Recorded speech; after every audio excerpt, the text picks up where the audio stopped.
नमस्कार, मैं मनी पांडे और आप देख रहे हैं 10वीं प्रेस। दिल्ली में इलेक्शन का माहौल है, वही एग्जिट पोल अपने अलग अलग आंकड़े बताने में लगे हुए हैं। कई एग्जिट पोल ने पहले से दावा कर दिया कि बीजेपी की जीत हो रही है, वहीं कई ने आम आदमी पार्टी को भविष्य बता दिया है।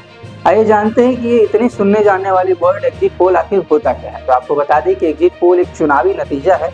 इसमें एक तस्वीर पता चलती है कि कौन जीतने वाला है। एग्जिट पोल एक सर्वे होता है जिसमें वोटर से कई सवाल किए जाते हैं, उनसे पूछा जाता है कि उन्होंने किसको वोट दिया है। ये सर्वे वोटिंग वाले दिन ही होता है। सर्वे वाली एजेंसी पोलिंग बूथ पर पहुंचती है, एक एनालिसिस होता है, इसके आधार पर चुनावी नतीजों का अनुमान लगाया जाता है और फिर एग्जिट पोल ये अनुमान लगाते हैं कि कौन जीत रहा और कौन अगले 5 साल का इंतजार करेगा। आपको बता दें कि दिल्ली की 70 विधानसभा सीटों पर 5 फरवरी यानी बीते दिन मतदान हुआ। इसके बाद अब एग्जिट पोल सामने आने लगे हैं। एग्जिट पोल में दिल्ली में बड़ा बदलाव होते दिख रहा है।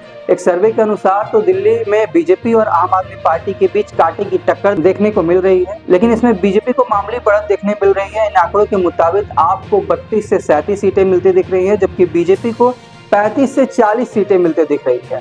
और वहीं अगर कांग्रेस की बात करें तो सिर्फ 1 सीट देखने मिल रही है। और ऐसे ही कई एग्जिट पोल हैं, चलिए आपको उनके बारे में पहले बता देते हैं। तो यहाँ पे हमारे पास 4 एग्जिट पोल्स हैं। उनमें पहला एग्जिट पोल है, उसमें बीजेपी को 35 से 40 सीटें और आपको 32 से 37 सीटें बताई जा रही हैं। दूसरे एग्जिट पोल की अगर बात करें तो यहाँ पे बीजेपी को 51 से 60 सीटें और आपको 10 से 19 सीटें मिल रही हैं।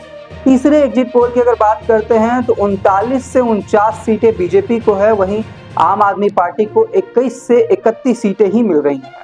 और अगर चौथे एग्जिट पोल की अगर हम बात करें तो 39 से 45 सीटें बीजेपी को और आम आदमी पार्टी को 22 से 31 सीटें ही सिर्फ मिल रही हैं।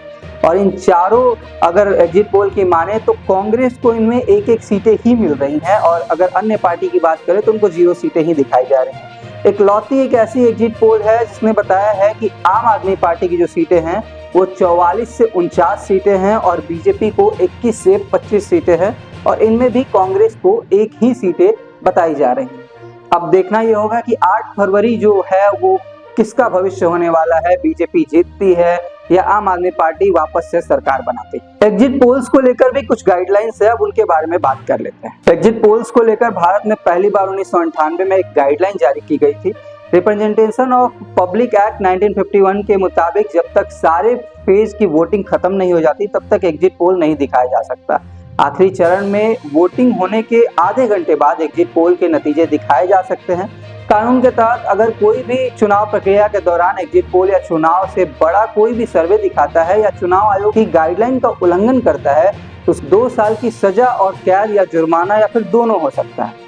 ये तो थी एग्जिट पोल और दिल्ली का ओवरऑल एक मैप। अब देखना ये होगा कि 8 फरवरी जो है वो किसका भविष्य होता है। ऐसे ही और खबरों के लिए जुड़े रहे 10वीं प्रेस के साथ। धन्यवाद।